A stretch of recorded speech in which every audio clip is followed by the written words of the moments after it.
Et bonjour, dans cette vidéo, au fil du canal du Midi, je vous amène avec moi de Toulouse jusqu'à l'écluse d'Encassan. C'est parti! Départ de la maison, direction Aix-en-Provence pour prendre mon train. Arrivé à Marseille, changement de train. J'en profite pour sortir un peu sur le parvis devant la gare. Faire une pause.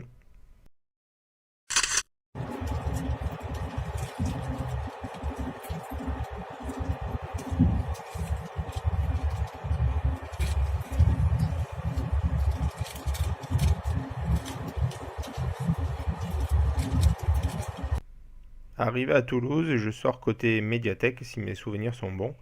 Donc je suis pas du bon côté, alors je fais le tour pour arriver face à la gare.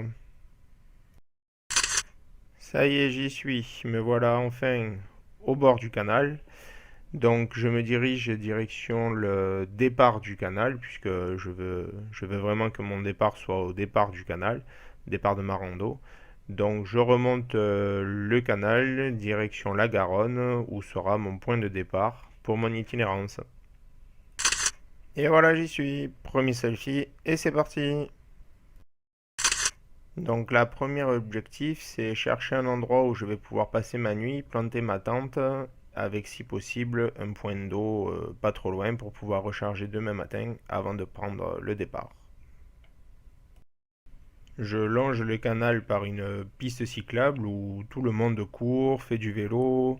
Enfin, il y a pas mal de passages, mais pas d'endroit tranquille pour planter ma tente. Donc je continue mon chemin direction la sortie de Toulouse, où j'espère que je trouverai un coin un petit peu plus abrité.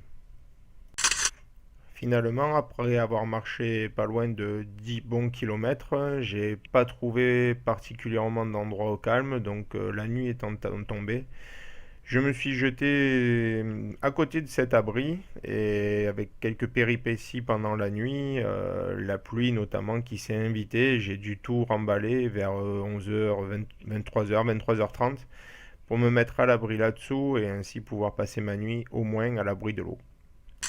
Voici donc ma chambre pour la première nuit, ça part bien.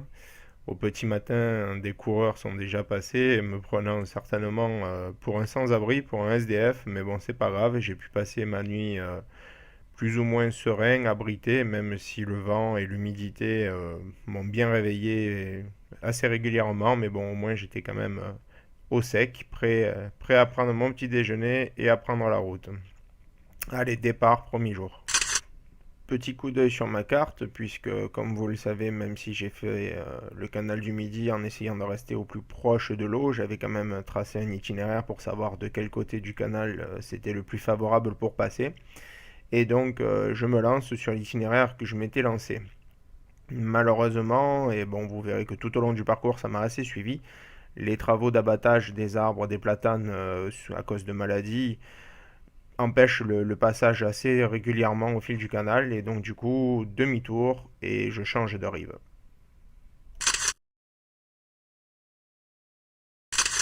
Le chemin de ce côté-là est pas particulièrement propre, d'autant qu'avec la pluie de la nuit ça n'a pas arrangé les choses, mais bon pas le choix.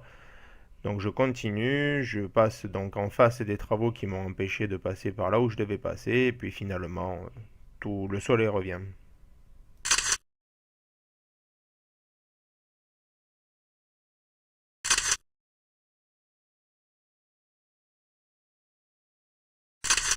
Pour le moment, c'est vraiment comme je me l'étais imaginé, c'est-à-dire des sous-bois, platanes, je longe l'eau et je vois passer pour la première fois une péniche. Alors Charles me dira que c'est peut-être pas une péniche, mais pour moi, j'étais parti du principe que c'était une péniche.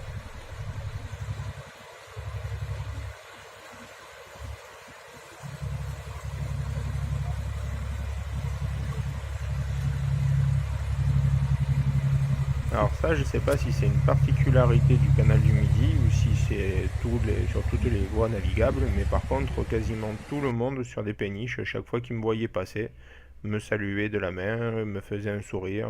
C'était vraiment très agréable.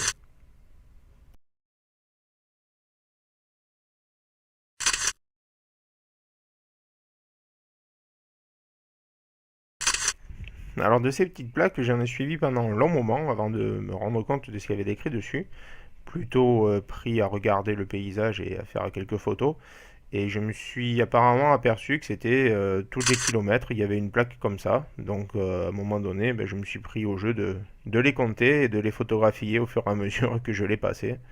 Ça permettait d'occuper pas mal de temps sur ces kilomètres, notamment dans les lignes droites. Et vous verrez que des lignes droites, il en manque pas.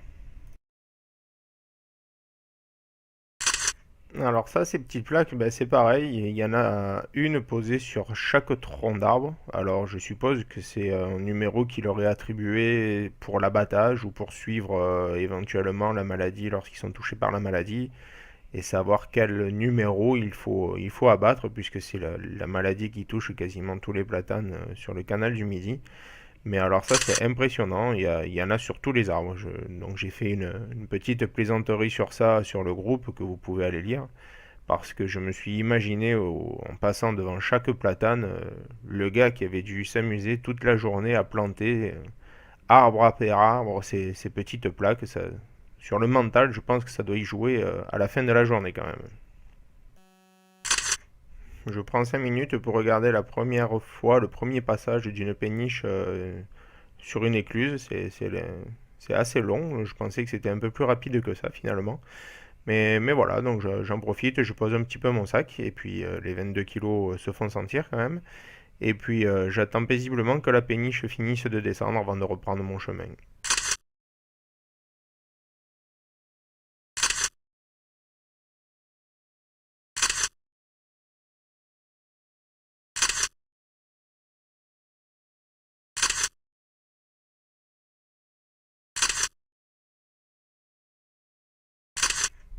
Donc voilà à nouveau une plaque pour les kilomètres. Alors je les ai pas toutes mises, hein, je n'ai pas fait une photo à chaque kilomètre bien sûr.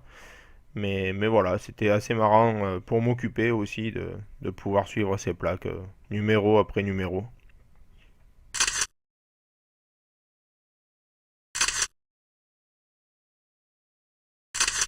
Et voilà, j'y suis, écluse d'Encassan. Alors je sais plus exactement combien de kilomètres j'ai fait depuis ce matin, mais en général je tourne sur une moyenne, je crois sur le parcours j'ai fait une moyenne de 30-32 kilomètres par jour, donc je dois pas en être loin. Donc voilà, premier point où je pose ma tente et première nuit en espérant que tout se passe bien comme aujourd'hui pour la suite de ma rando. Voilà, fin du premier jour, j'espère que ça vous aura plu. Je vous mets dans les commentaires de la vidéo le lien pour aller voir sur le groupe où je rentre un petit peu plus en détail dans toutes les galères qui m'est arrivé la journée. Croyez-moi, il y en a eu et puis il y en aura encore. N'hésitez pas à visiter mon site internet également dans la description de la vidéo ou si jamais des photos vous ont plu, vous pouvez les commander en tirage d'art ou juste en reproduction. Donc voilà, tout est à votre disposition. Si vous avez aimé, n'oubliez pas le petit pouce. Si vous n'avez pas aimé, n'hésitez pas à me le dire aussi. C'est bon, toujours bon à savoir. Et je vous dis à très vite dans une prochaine vidéo pour Au fil du canal du Midi, jour 2.